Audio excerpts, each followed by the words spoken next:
Yo, what up? It's Brendan. I'm Brandon. And this is the Brews and Bros Podcast.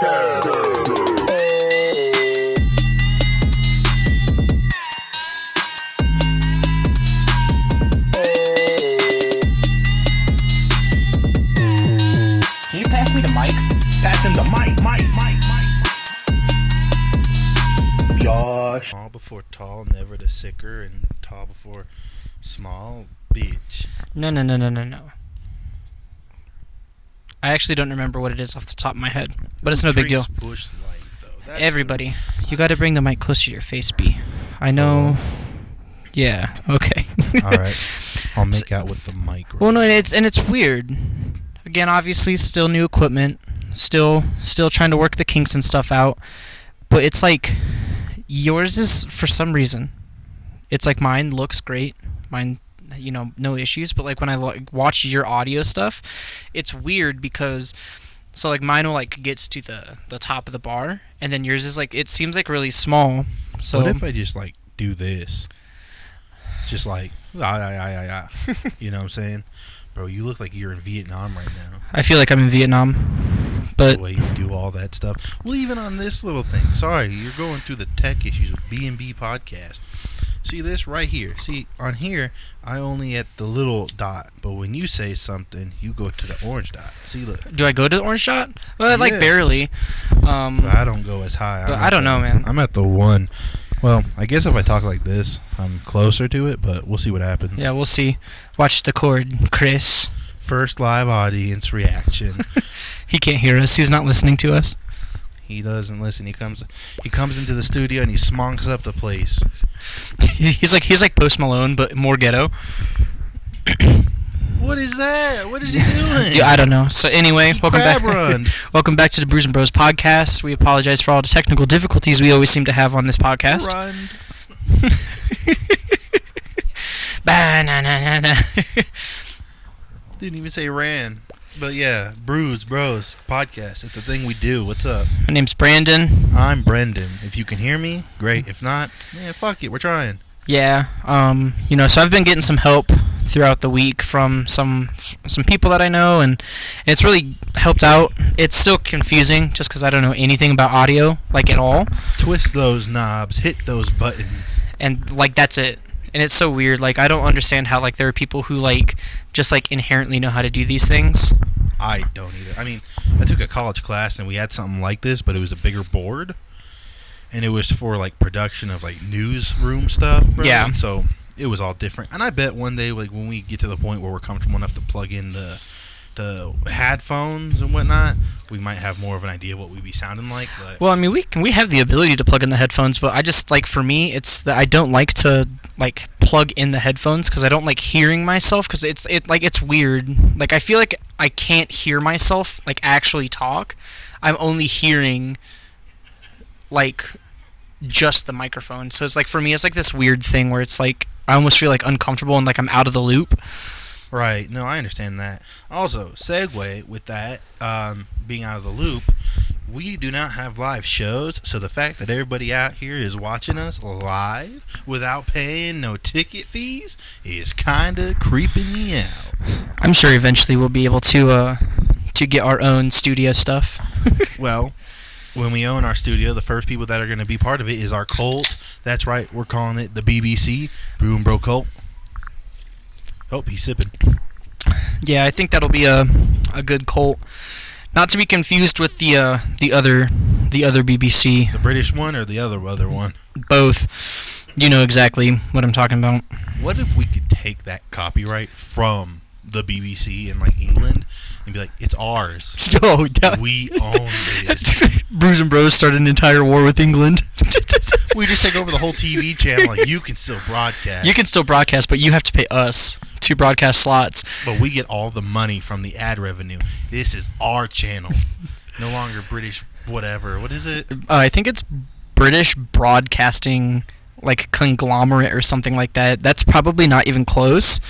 Well, fuck them. It's now the Brews and Bros Cult. And it's going to be Brews and Bros content. Ooh, that's another BBC all day. Or wait, day. so you're telling me that the network itself is going to be, so it's BBC, but it's Brews and Bros Cult, not Brews and Bros Channel? No, just Colt. Just Colt? We gotta keep it consistent. Well, yeah, no, like, so you know how, like, YouTubers, how they have, like, you know, they have, like, their followers, like, have, like, you know, it's like, oh, you know, I'm trying to think of an example, but for some reason I can't think of one, where it's like, you know, oh, these are, you know, like, their followers have, like, a name, like, they're, like, the group of people is known as blah, blah, blah. There's a guy I follow, his name's Gem Mint, and it's, like, the signification of, whenever you get a comic book and it gets like a 10 out of 10 rating in a slab, it's gem mint. Like, that's the highest level of mint you can get, because things can be mint condition, but once it's gem mint, it means flawless. And so he calls his guys the Geminites. Yeah, so like Right. that. So like for us, it would just be like that's what our followers would be called. It would just be like the cultists or whatever. The cucks. No, The BBC cucks. no, Welcome to the BBC, you cucks. we're not here for no cucks. The coddlers. The coddlers? The cunnilingates. Golly, bro. The cunnilingites. You're so stupid. Oh my god. I had to explain to someone what cunnilingus was today. What? Yeah. Like at work? Yeah. That's even more awkward, Yeah. especially because of where you work. Well, because I was just explaining something to her, and I was like, you know, like when people participate in the act of cunnilingus. And she looks at me, and I'm like, what? And she's like, what does that mean? I was like, oh my gosh, I don't want to have to explain this to you. You're an adult. So I kind of tried to explain it as best as I could Yeah. without, you know, being graphic. And I was like, bro, this is just too much. Hi, Chris. Welcome to the podcast. Wow. Second guest appearance. For 0.1 second, he doesn't get credit though. Yeah, do you have a YouTube channel or something we can link in the video, Chris? You got a pretty cool ass Zelda shirt though. Thanks. Yeah, y'all probably didn't hear that whole altercation, but That's all right. He called me a couple names. I was just seeking friendship. What I find? An enemy of the state. The first enemy on the BBC list, bro. My brother? We're gonna, dude. I don't know how to explain it, but we're gonna go like Jonestown on him. You know what I'm saying?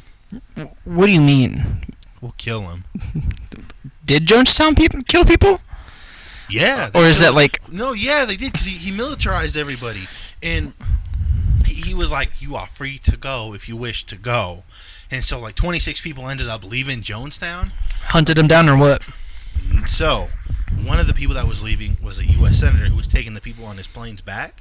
We had two planes, and Jones was like, because he had militant people, he sent a group of them and said, whatever happens, don't let the senator live. And so they drive through the jungle and they catch the senator on the airstrip. Oh, and they light him up. Okay. We're on the same page now. We're on the same page. But that's so bonkers to me, dude. Like, imagine. Yeah. You're minding your business. It's, 1970s, 1980s. Kind of lost in your way of life. Yeah. You think to yourself, kind of feel lost. I don't really know what I want to do. Blah, blah, blah. Whatever. But then you hear about this group of people. They call themselves Jonestown. You said, what's this about? You just dig in for curiosity at first. You said, wow, they share some of the same things that I want to be. Like, I feel like I could really fit in here. And then you join this group. At the time, it's not very cultish. No big deal. And then all of a sudden, the leader comes out one day and says, you know what? I'm tired of being persecuted. Let's go to South America. And you said, that's a little strange. But I believe in this man. Let's go to South America. You go to South America. Down there for however long. U.S. Senator shows up. Wow, big name people really like this group. Wow, this could really be something.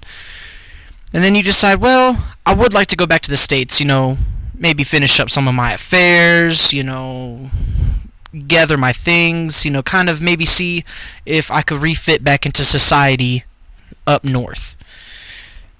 And you just get shot by a bunch of people by the one guy who said, you know what? This group's pretty cool. And you just get blasted. Well, we're gonna have a little bit of an educational moment here on the podcast. Brandon, I'm gonna take you on a trip to Jonestown here, buddy. So, from like what I was listening to, I was listening to a lot of stuff about everything. What Jim Jones used to do is he would always have people in his group, and he'd be like, "All right, come. We're gonna drink together, blah blah blah," and they would all drink like whatever drink he had. Usually it was Flavor Aid because that's the fun thing. It wasn't Kool-Aid; it was Flavor Aid.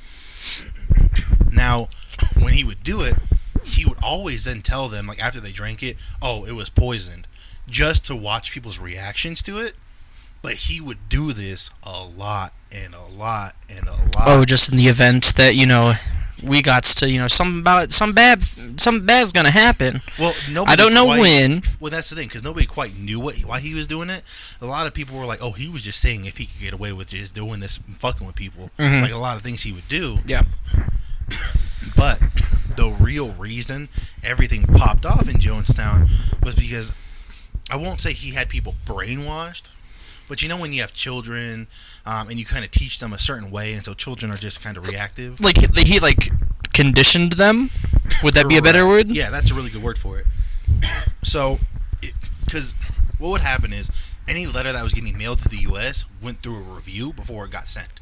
Any letter that was received from the U.S. went to Jones first, and he would deem if people could read the letters or not. Like, if they fit his narrative. If they did, great. Oh, hey, by the way, you got some mail. If they didn't, just got rid of it. He was like, I don't need you communicating with your family. Because he told them a specific way the U.S. was. And if the letters coming back were like, oh, no, he would just say, no, you're not getting this letter. Huh. But nobody ever knew. They were like, oh, cool, whatever, God Emperor, And what happened was, on the night that the U.S. Senator had gone there, he had a bunch of media teams that went with him, and they were just filming everything. And so, this is like the best way to explain it. You remember how Hitler, like in history class, you learned that for the Olympics, he cleaned up the concentration camps. He gave all the kids like soccer balls and let them all have fun. So when the U.S. went over there, they're like, oh, wow, what a cool guy. He's doing so great for his country. That's what he did. So he cleaned everything up for the senator to come here. So they do like this big like dinner party and everything. And there's a family who's like wants to leave. So they write a note, and they're handing it over to one of the reporters, thinking that the reporter is the senator. Now, when they hand over the letter, one of the kids, because he's trained to, because you can't be doing that, he says, he's passing a note, and then that's when Jones was like, fuck. Next He said, day, rats, they're on to us, boys, we gotta go. well, next day, and you can actually watch this footage. The next day, everything's going crazy. This is when the 26 people are like, we want to go. And all the other people in the camp are like, you're just traitors. You don't believe in what Jones is doing for us. And the whole time, like, all the reporters are like doing an interview with Jim Jones. So right he doesn't there. know. He doesn't know nothing. Oh, no, he knows. But, like, that's the thing. They're interviewing him in the middle of all this happening. So he's just pissed. He's like, no. No one wants to leave. They're just acting hysterical. That's what he said. Because he was like, you really think they want to leave? Or they're just going to leave their children here? How bad can it be if they're leaving their kid here? Yeah. And the reporter's like, but they want to leave. And he's like, yeah. So he does. It's painful to watch. It's like a 45-minute interview you can watch on YouTube the day of like the mass suicide. And that's when the reporter's like, well, we're getting out of here. And the senator's like, all right, these people want to go. We're fucking going. Because he was like, oh, this is a great place. And the next day he's like, bro, no, I have to go tell the U.S. what you're doing here. And so that's when Jones was like, kill him.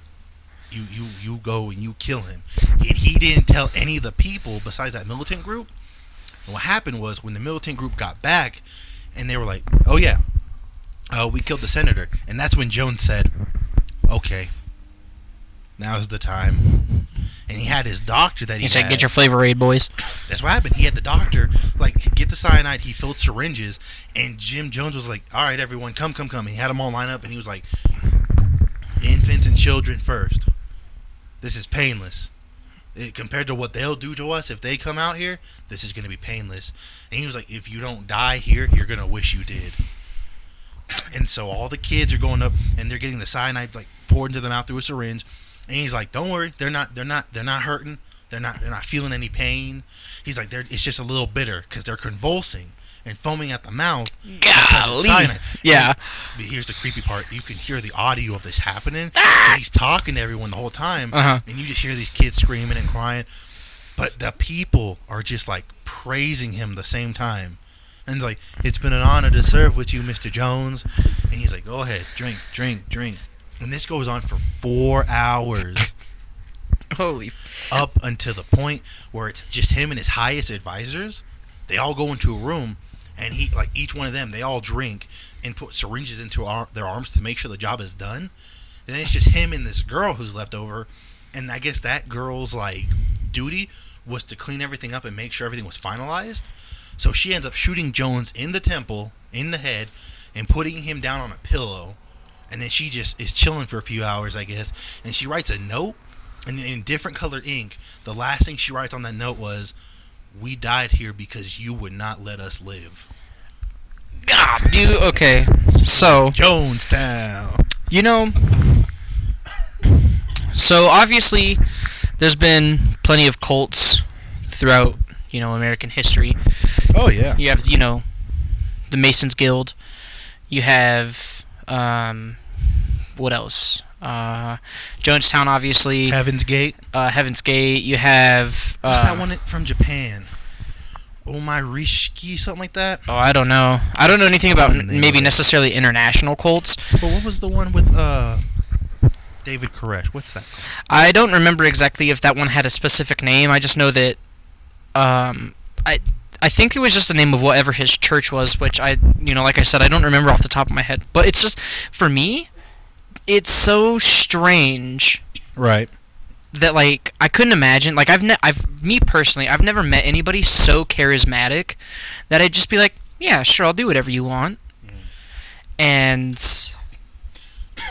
I think a lot of it is, so, I know you're a huge Kanye fan, and I'm not, easy. yeah, I'm not trying to bash the man by any means, but I'm 100% positive that dude is about to start a cult up in Wyoming with all of that land he bought. And I know that he's playing it off as like, oh, it's just like, this is just gonna be like a mega church up here for people and yada yada yada. I don't think so. I straight up think that it's about to be Far Cry 5 in real life. If Kanye says you get like these free jumpsuits, like what he wears, like the baggy pants and the shirt and some Yeezys, I'm in, bro. See what I mean? I'm in. But Easy. But that's what I'm saying. So what is so charismatic about Kanye West? Nothing. I just don't have the money to buy Yeezys. If I can get some for free, sure. But that's what I'm saying. Is it worth joining a cult and then having to get hunted down by U.S. Marshals just to get a free pair of shoes? No, but that's the problem. But here's the thing. So a lot of the cult aspects is it's usually like a peaceful intention at first. Well, yeah, of course. That's how you get people to join. Well, but not just that. Like, it sometimes isn't like, oh, this is the end game. So we'll use Jones as an example again because we have already had a whole thing with him. Initially, what he was doing was he was trying to like diverge into some kind of socialistic state because where he lived in Indiana, racism was rampant. And he was like, bro, no, we shouldn't be racist. All black people are, they're the brothers of us. We're white, they're black. We need to just be in unity. And so that's what it was. And he would also kind of scam people to make money on the side. What happens when you do that? He keeps going and going and going up until the point where he himself thinks he is like a god and he's untouchable. And then his psyche starts getting crazy. But once, you get too big for your britches, if you climb too high, you know what happens, right? Icarus. You fly too high, the wings melt, you're done. And that's what ended up happening. Because over here, he was untouchable, It was only when there were some legal troubles that started happening because of political rivalries that he said, well, I gotta get back to South America. So he went months early before everything was done in Jonestown, and he was already he was just bitter from that. Jonestown wasn't where he wanted it to be, but again, his own fault. He went there 6 months early. Mm-hmm. And so because of that, he was just in a mood, and so it happened. Heaven's Gate, that's another example. They all died of a mass suicide. Uh-huh. But theirs was just a crazy philosophy because they weren't trying to make a statement or anything. They really just thought, hey, we have to, lose these bodies to get to heaven because it's this whole thing where they thought that there's a ship that comes, and if you don't die when the ship comes, you miss it and you're done. So they planned their suicide around what they had thought was, oh, the ship's going to fly over when we die, and our souls are going to be caught up, and we'll go to heaven. That's what they believed. They weren't trying to be like, oh, we're trying to fight the government. They were just like, people just won't understand. But we have to do this. Because their leader, he castrated himself. You know? Yeah. He did all that stuff. He really didn't force anybody. He said, you don't have to be here. This is just what I'm doing. If you want to do it, please. This is what we do. Yeah. It was all voluntary. It's just, cults are so weird. But there are some bad ones, too, man. Well, yeah, for sure. And, for me, I don't know. I guess it's just, like, it's kind of one of those things where it's, like, I guess there's, like, it's going to sound bad when I say it, but I guess there's this, like, stigma around cults where it's like, okay, the person who's in charge, for sure crazy. 100%. They're always bonkers. They're just weird. But what makes a cult work is that they're charismatic, that, they have this aura about them where it's like, wow, people like David Koresh, where it's like, okay, I'm going to take my interpretation of the Bible and I'm going to tell these people this is who I am. Right. And all of a sudden now he's got, this whole house filled with, like, what was it, like 30, 40 people. He's recruited all of these families to, like, pack their lives up and, like, move out into the middle of nowhere Texas with him. And it brings it back to the original point is, me personally, I don't know if I've never met anybody in my entire life that I would just, like, pack up my entire life and my existence just to go somewhere else, just to be with that person. Yeah, no, it's all weird. And what I was doing is, I was looking up this one in Japan that I was thinking of. Mm-hmm. It used to be called Omu Shiryuko, or Shirkiryo, but now it goes by, like, Erifu, Aleph or whatever. But, so it was founded by Shoko Asahara in 1984 and carried out the deadly Tokyo subway serene attack in 1995. And they were, of course, responsible for something smaller, but that's another one. Just, what? I mean, I could probably research all this, but I'm doing a podcast. I'm doing a research cast right now. And it's just, look it up on your own time. And it's just, I guess, like, I'll use Far Cry 5 as an example. It seems that most cults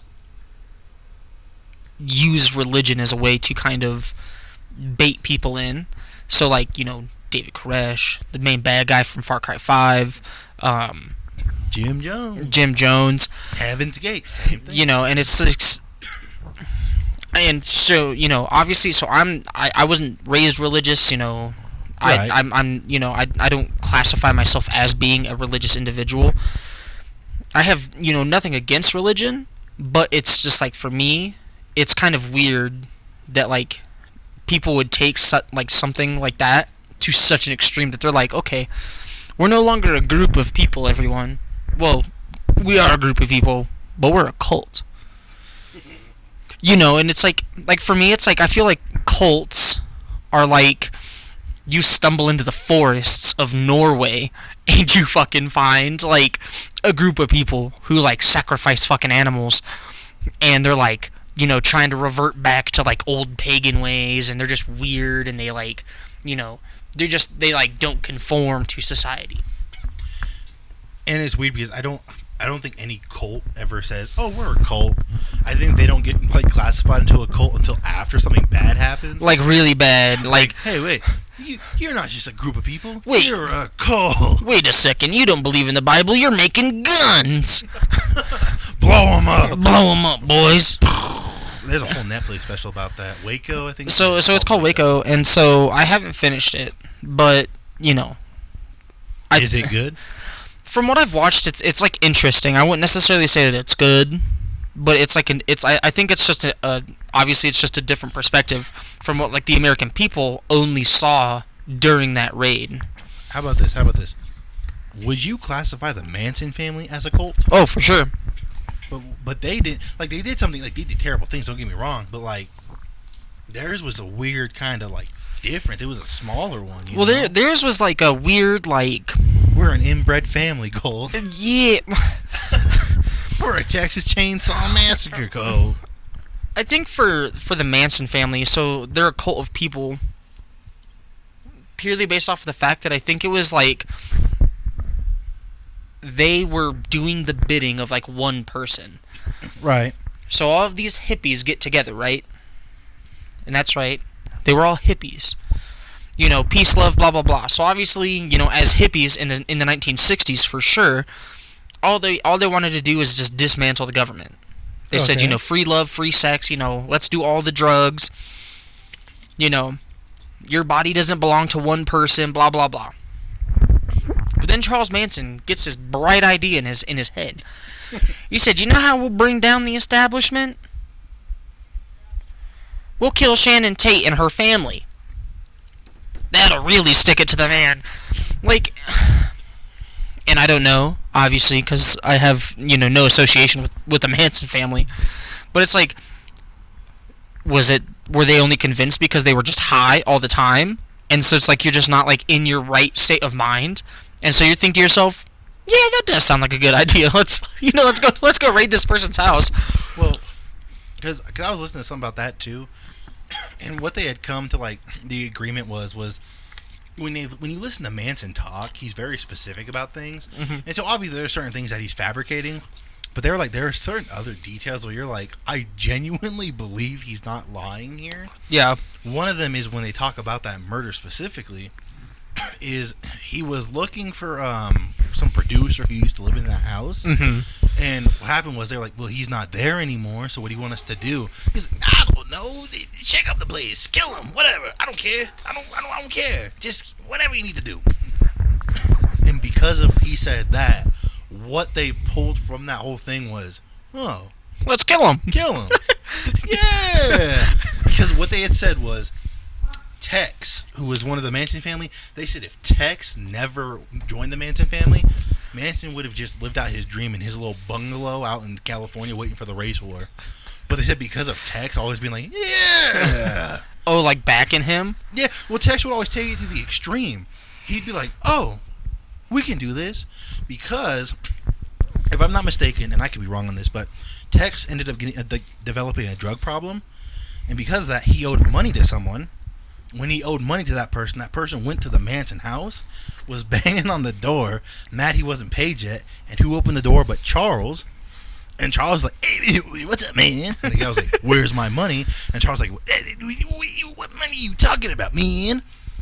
And so this guy was roughing up, Charlie Manson, put him up on the wall, and Charles was like pulling out his gun for like defense, and was just pointing it at him like, hey. Uh-huh. And he got bumped, so he shot the guy because he got bumped the wrong way. Uh-huh. And the guy like stumbled off and ran off. Next thing, some other unrelated incident happened, and a black man was shot and killed. And Charles Manson was watching the news and thought he had killed this black guy, and he said, no, we started a race war. And so he thought he had done it. And so they were like, yeah, if Tex never joined, that would never have happened. And everything that spiraled downhill from there wouldn't have happened. That's so crazy to think about. It's just one person. Like one event or like one person. Like it's just like an unseemingly event. Like, you just happen to owe some dude money. And he said, okay, well, I know where he lives. Let me go find out. Because obviously these people are going to try to cover for him. So I'm going to rough somebody up that he knows, and maybe, that'll get the message to his head like, hey, give me my fucking money. But then you pull up on someone who really doesn't know what's going on. Because he's just zonked out of his mind all the time, because he's just high as a kite 24/7. And he's just like, hey, man, like, I don't know anything about money, bro. Like, I don't like money. The Federal Reserve's the devil, bro. Hey, well, wait, pow. And then, what was that guy's name? It was like Coco or something. Puff? It was something really just weird. Uh-huh. And so that guy was in the hospital, and he healed up just fine. And I think he just counted his losses. But Charles thought he had killed him, and that's why everything just started spiraling downhill. And that's what's funny is when you think about it, everyone's like, oh, Charles Manson, you scumbag. Yeah. But honestly, maybe not. He's just crazy. He really wasn't bad. He was just not all the way there. And because of all the people who were just like his yes man hyping him up and causing everything else, he was just he died in prison. Yeah, he was like, yeah. Obviously, we're not trying to defend Charles Manson, but he's still listen. He's still a terrible person, but a lot of the perception is skewed about him for what he did. Again, terrible human being, but probably not responsible for a majority of what they say he was responsible for.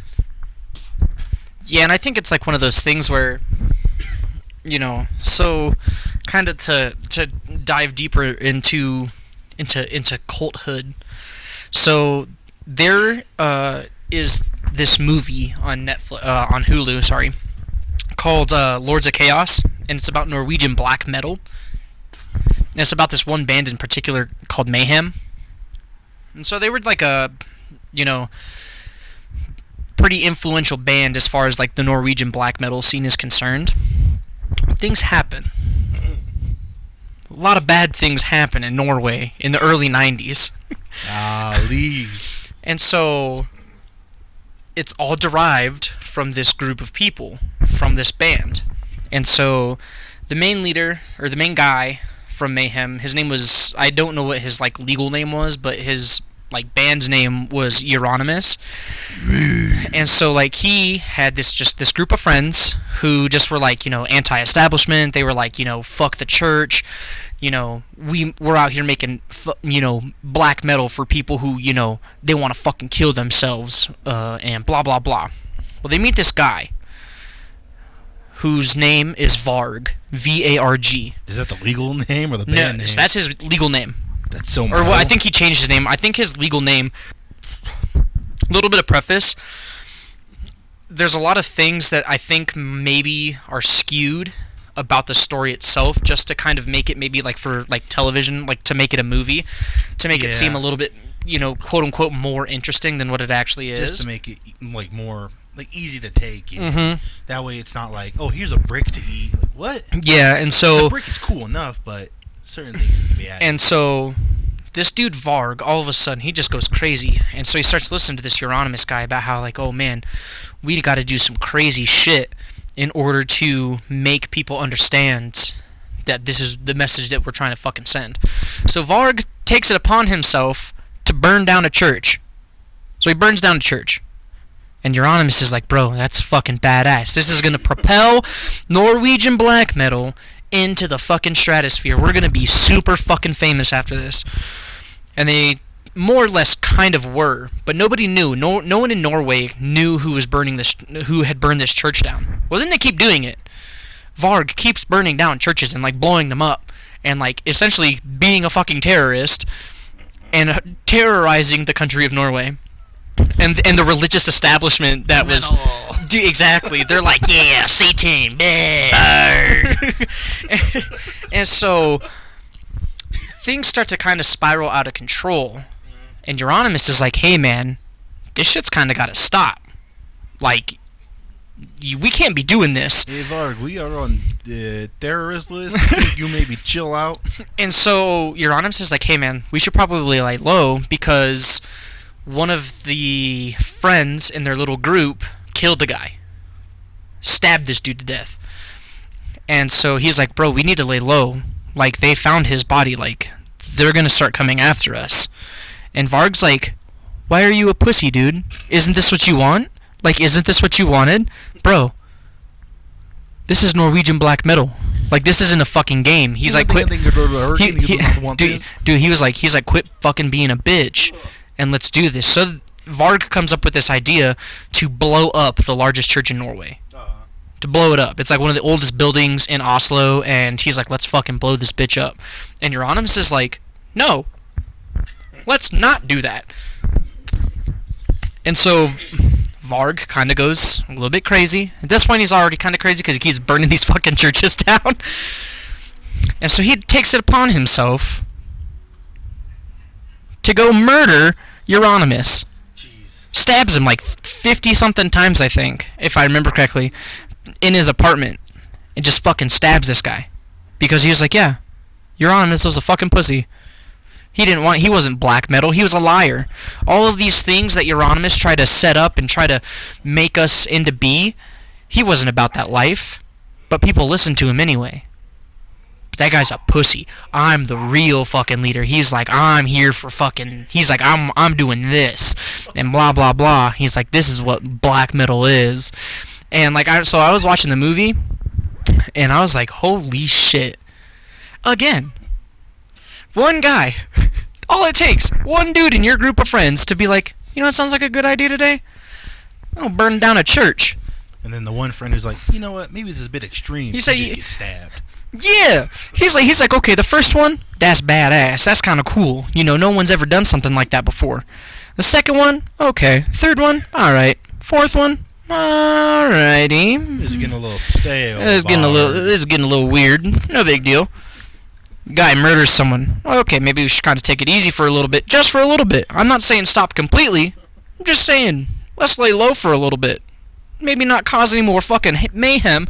You know, let's not commit another crime for like, I don't know, 6 months maybe. No more hate crimes, please. And Vargas like, no. Black metal commits crimes at all time. That's what this is about. It's about wanting to kill yourself and burn the church. You're just pissed off at the world, and you're using us as a scapegoat, you motherfucker. Yeah, dude, it's so weird that, like, obviously people interpret things different ways. And so it's like one of those really weird things that, like, and I almost want to say that maybe that's how cults are. Right. Is that, like, one guy who is, like, you know, like the named leader of a specific organization or a cult or a group or whatever, you know, he interprets, you know, one thing one way. And obviously as humans, you know, you're going to find someone who has kind of the same train of thought as you as far as, you know, certain things go. So, like, you know, as a movie is concerned, like, you might interpret, let's say, Star Wars one way. You might be like, okay, Star Wars is just an adventure story. It's about, you know, one group against another group. It's, you know, you break it down to its most simple elements. It's good versus evil. Someone might take something like Star Wars and be like, no, this is, you know, this is a formal protest against, you know, fascist regimes, and how, you know, if you have enough support behind you, you can cause a rebellion that will make things better for the people in the grand scheme of things, and blah blah blah. And I'm just curious now, because you got me interested in this movie. Should people watch it, or is it just a freak show? I recommend it. It was a really good movie. Is it dubbed? It's all in English. Oh, really? Yeah. Like, so it's English actors and stuff too? I wouldn't say necessarily English actors, but the movie is all in English. Well, I guess I should say, like, it's not like subbed in English, like they're speaking in English. Yes, they're speaking in English. Gotcha. Because this was a true story. Is that the true story? Wow. True story. This all really happened. You can Google it, and what happened to the Varg guy? he went to jail. Is he still there? No. It's super crazy. He spent he spent some amount of years in prison. I can't remember exactly how many, and then he had to pay like a $25,000 fine, and that was that. And he's like now like a book writer. There's a Vice, so it's a Vice produced movie. But I remember watching this thing on Vice where they interviewed Varg, who lives out in the middle of nowhere in Norway, and just lives his life. He just drinks wine all the time, and he just writes, like, fantasy novels. That's what he does. But then they're like, hey, man, like, what the fuck is up?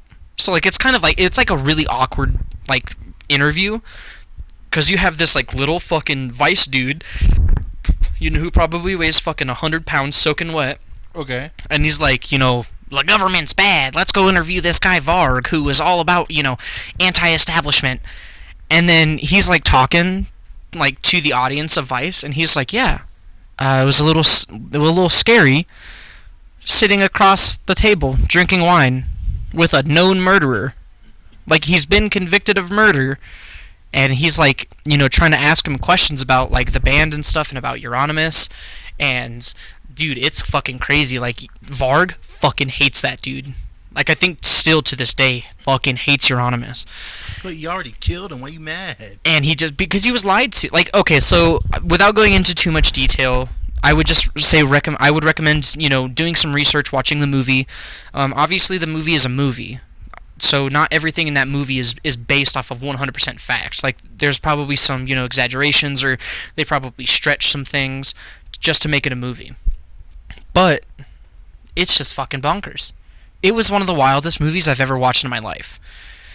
I've seen what he looks like now. He just looks old. Yeah.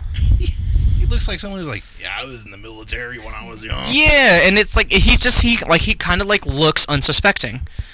But it's just, to me, it was so wild watching that fucking movie and being like, holy shit, this fucking actually happens. He's married. He's just living his best life. Yeah. How are you going to, like, kill someone and be like living your best life? Dude, I don't know, man. Like, straight up, I have no clue. I don't think I have it in me.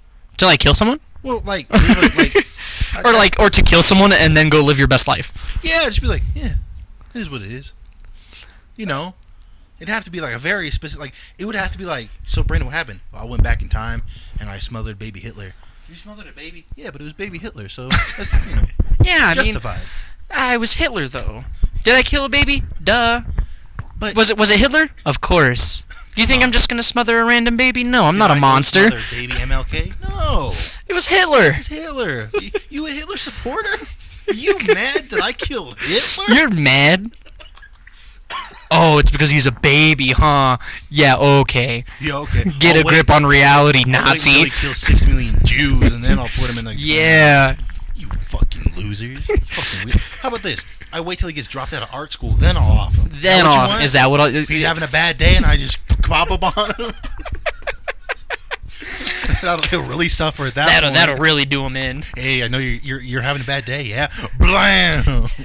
You're mad that I didn't even give him a chance? You're mad I didn't try to reform him? Okay, Nazi. Did you want me to, kidnap him and bring him to the future and adopt him and raise him as my own? Is that what you fucking wanted? That's what you wanted? So... You say that's what you wanted? So, there's like a conspiracy theory. Okay. Well, it's not a conspiracy theory, but there's this like really super famous painting of World War I, where I think it's so like you can tell like the town's kind of fucked up, and there's like a bunch of bodies on one side. Well, there's this French soldier who's carrying a German soldier, and a lot of people think that what that was is the French guy was carrying Hitler.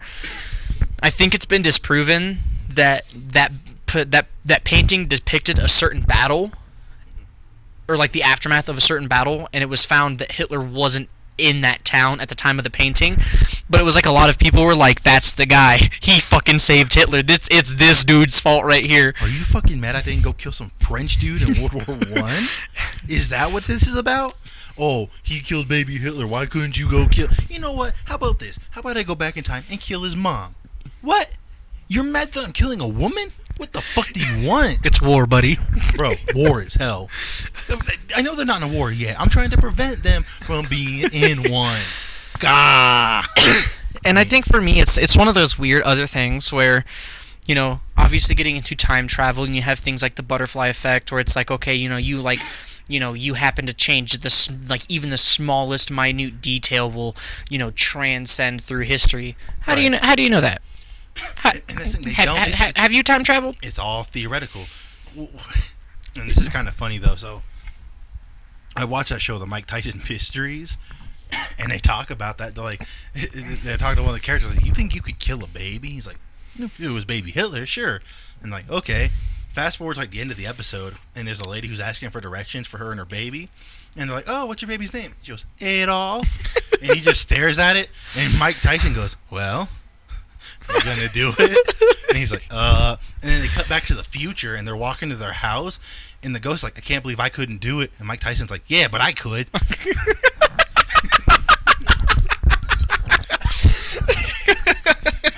And then they go outside their house, and you see like all these Jewish people have the neighborhood's all Jewish, and all walking like shalom, shalom, shalom. And he's like, "I think we did a good thing, Marcus."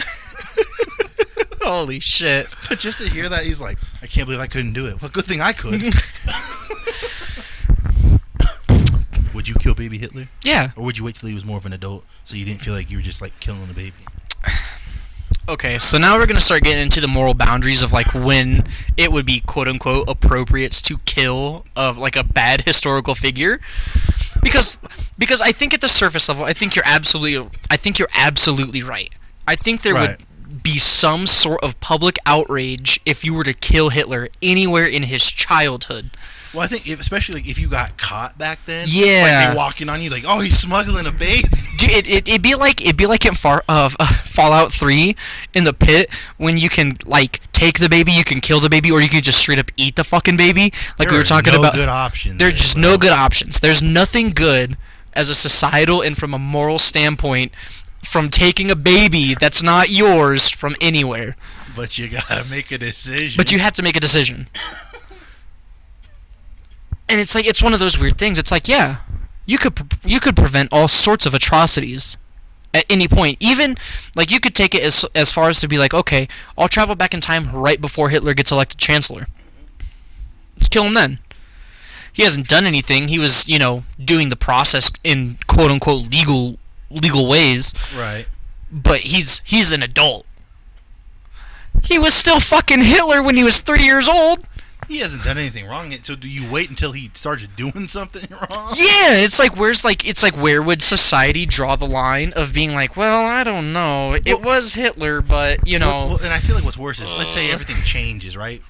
No one would even know Hitler was going to be a bad guy if you go back in time and yeah, how many? Think about it like that. How many fucking people get killed every fucking day? They were a potential fucking serial killer. They were a potential fucking rapist. They were a plethora of bad fucking things. It could have been. It was prevented.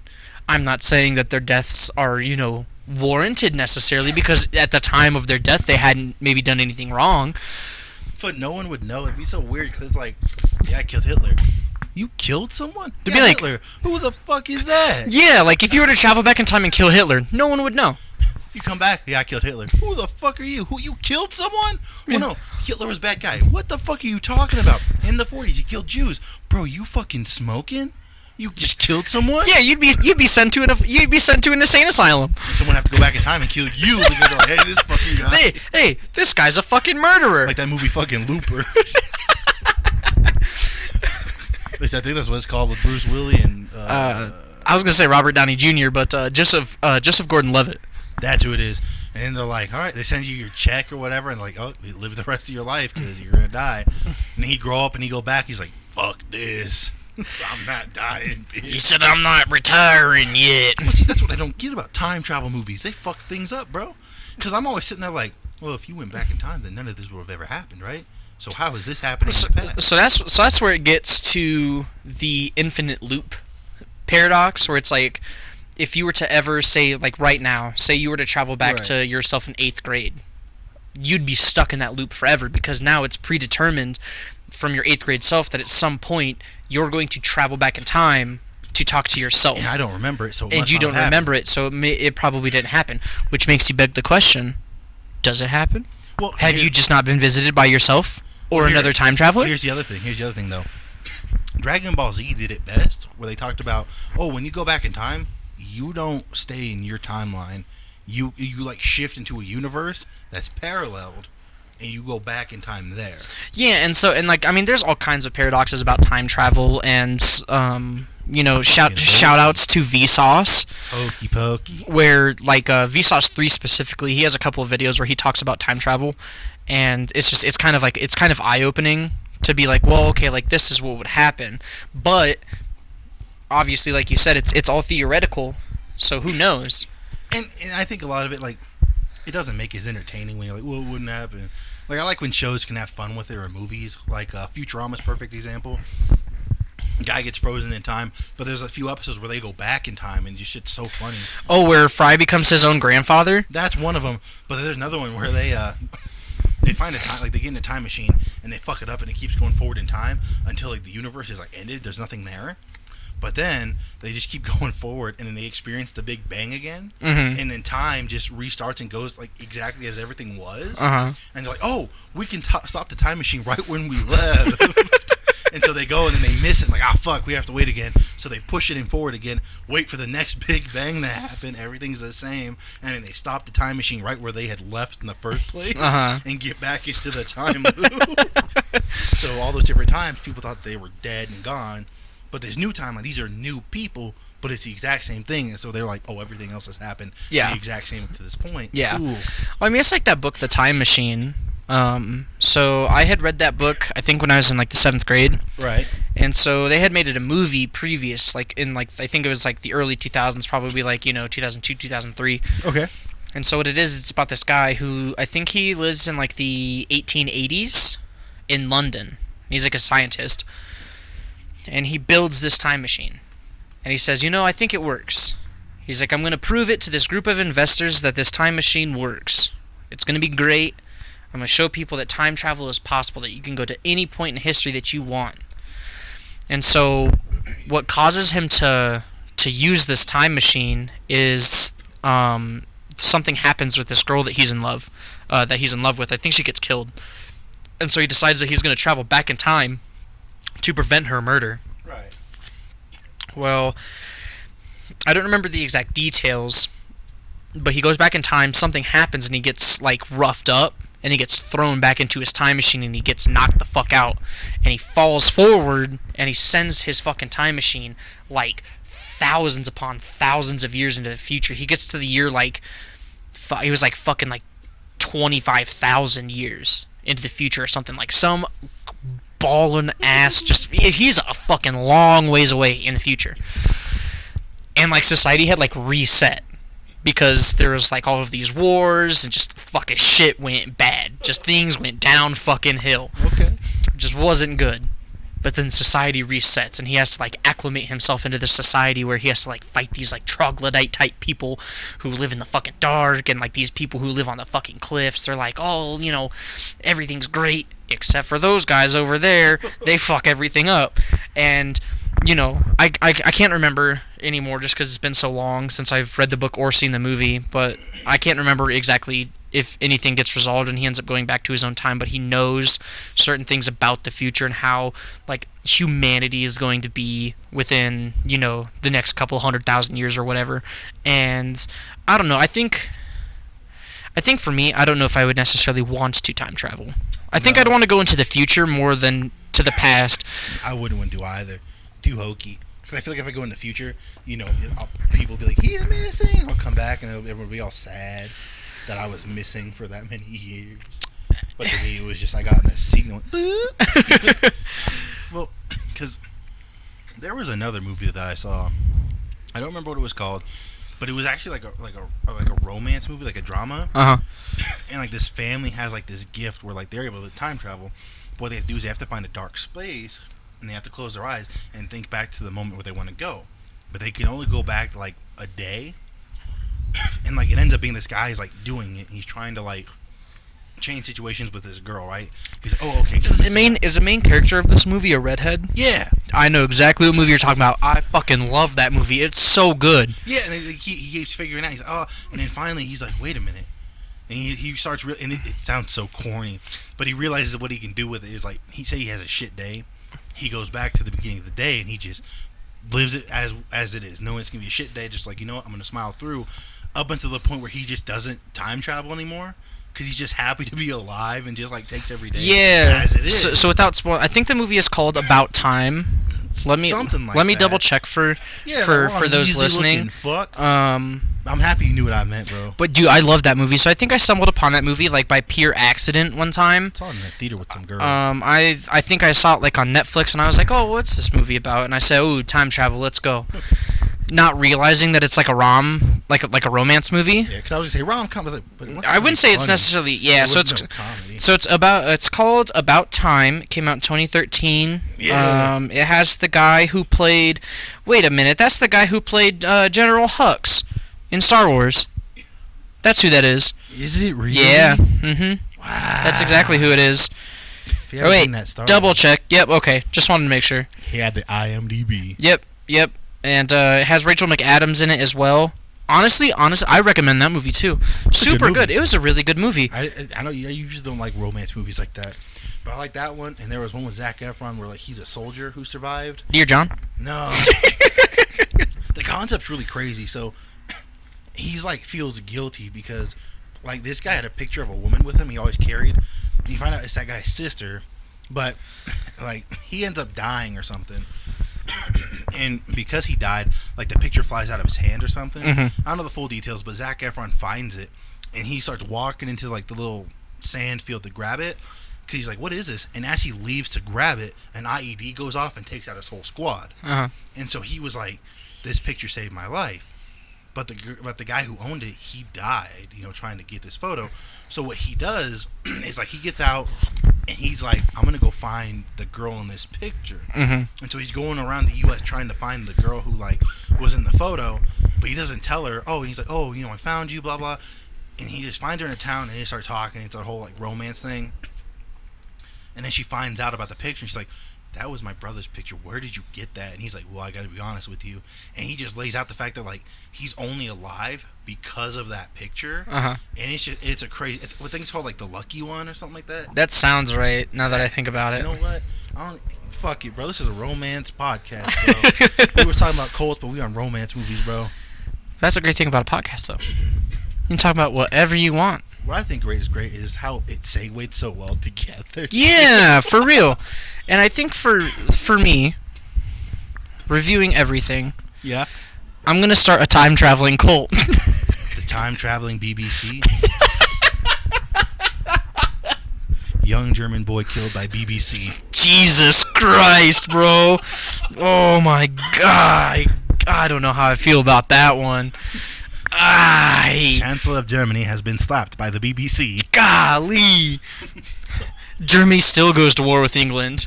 World War II still happens because all they think back in 1940 is that BBC stands for British Broadcasting whatever. And they said, those English cocksuckers fucked us again. Send the fucking squad. What would you think? So, you go back in time. You do something stupid. You don't think about it, right? You come back now. Nothing really changed because what you did wasn't too significant. But like, if you're reading a history book and you look in the background of like a picture, and let's say you're like Hitler's inauguration. You just see you fucking stabbing a baby in the background. Not even like you're just chilling like in the seats while Hitler's getting inaugurated, and you're just sitting there and you're like, what the fuck? You said, wait a minute. Oh fuck, I was there. Hey, that's me. Who the what? You fucking were with Hitler? Bro, You in another didn't- timeline, you hated me for killing him. You didn't stop Hitler. No. You had a chance. You're just the enemy. You're always the enemy as far as modern society's concerned. Imagine this. You're trying to bring back proof, so you're like recording everything that happens. No, kill you get Hitler. fucking murdered back then too because you had a fucking camera. No, They'd but be check like, this "What out. kind of fucking bullshit do you No, have?" Check it out. You got like a GoPro. It's hidden somewhere, right? Because we have technology. You go back in time. You're filming everything. You go back to the future. And you're like, look at this, and you pull it out, and it's just blank because none of it actually happened. And so the technology's like, nah. And someone's like, bro, you got a bloody knife? Well, it's Hitler's blood. Who's Hitler? You just killed people. You killed a baby. Get that guy. He's a time traveling asshole. That's what he is. That sounds like a movie in and of itself. Why couldn't you kill someone relevant like Poe Paul? And then, plot twist, you kill him. So you're telling me that you killed a small Asian baby? What is wrong with you? Why do you keep killing babies? That's the one thing that they remember in all the timelines. It's just the fact that you kill bad babies. What did Truman do to you? Who's Hirohito and why'd you kill him? Who killed John Lennon? I did. Who was it? Just feel like, what'd you kill that hippie for? It wasn't me, it was Yoko. He was a woman beater. I had to do the right thing. Why didn't you save Lennon? Well, fun fact. He beats women? What? He was the hippie god. Why didn't you save him? He just wanted peace and love. Henry VIII? Who was that? Why do you have this list of people you've killed? Why are you crossing all these names off? Why am I on that list? Sorry, Jerry Seinfeld. The B movie ain't happening. Hey!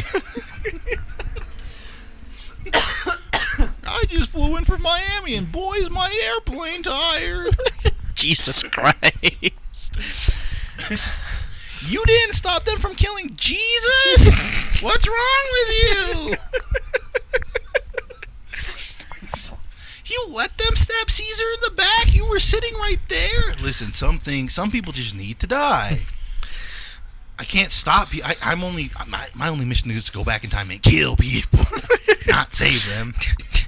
That sounds like if it was done right, that would actually kind of be like kind of like a cool movie.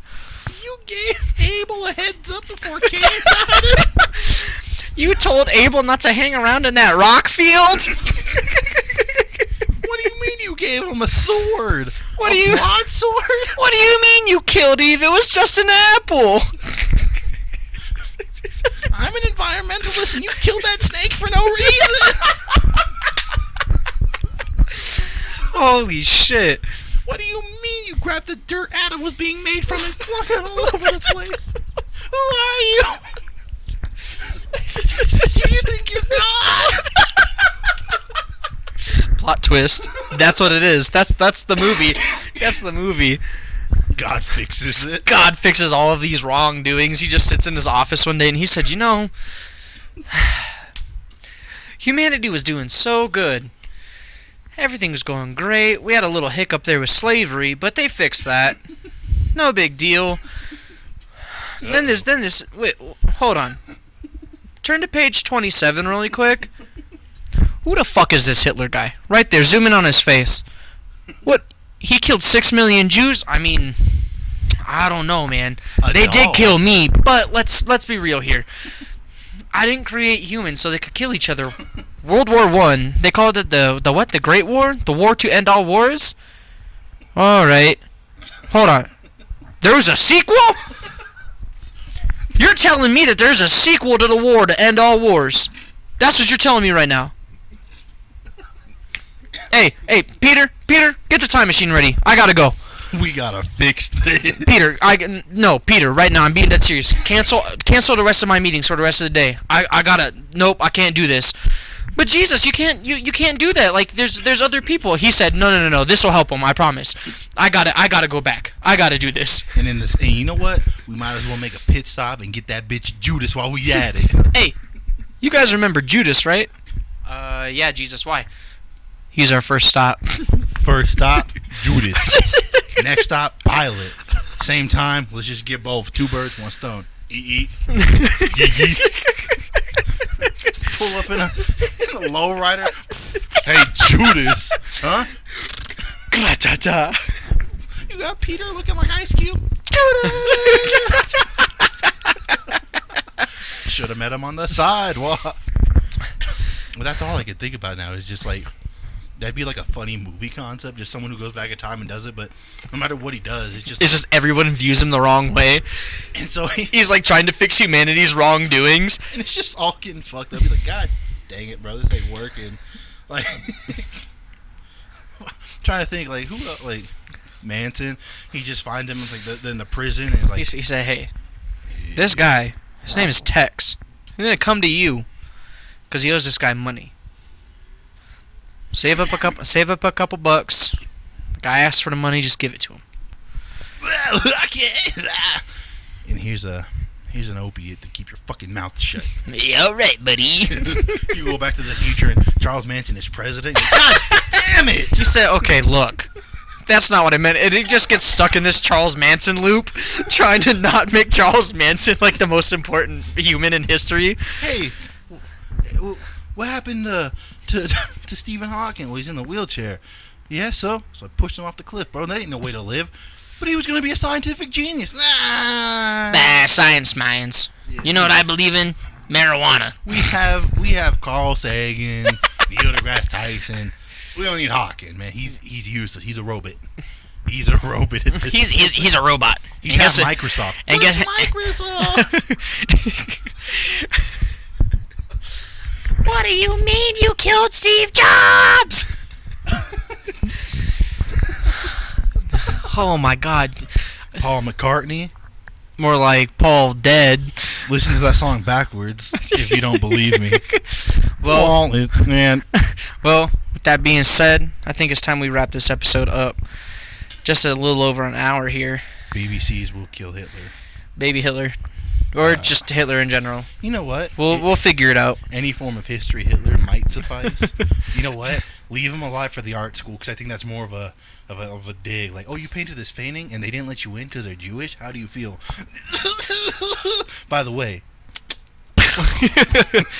Well, your day's about to get worse. Shit, I only brought 1 bullet and I shot you in the arm. God damn it, Hitler. I'll be back. All right. So with that being said, make sure to follow us on Twitter, on Instagram, follow the Facebook page, subscribe to the YouTube channel, bell notifications on to let you guys know when we upload. Follow us on Spotify. I'm going to try to work out the Apple Podcast stuff. I heard it takes like 2 weeks to get approved. Blah, blah, blah. Whatever. We'll figure that all out as we go along. make sure to follow all of the people in the YouTube description who support us as we support them. All good people. You know, you got some live streamers, some musicians, other podcasts, other stuff like that. So make sure to follow all that stuff. B, you got anything? Most of them are actually assholes.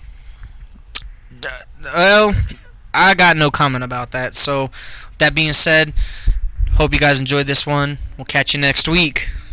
Trust me, if you don't kill baby Hitler, you're just as bad as Hitler himself.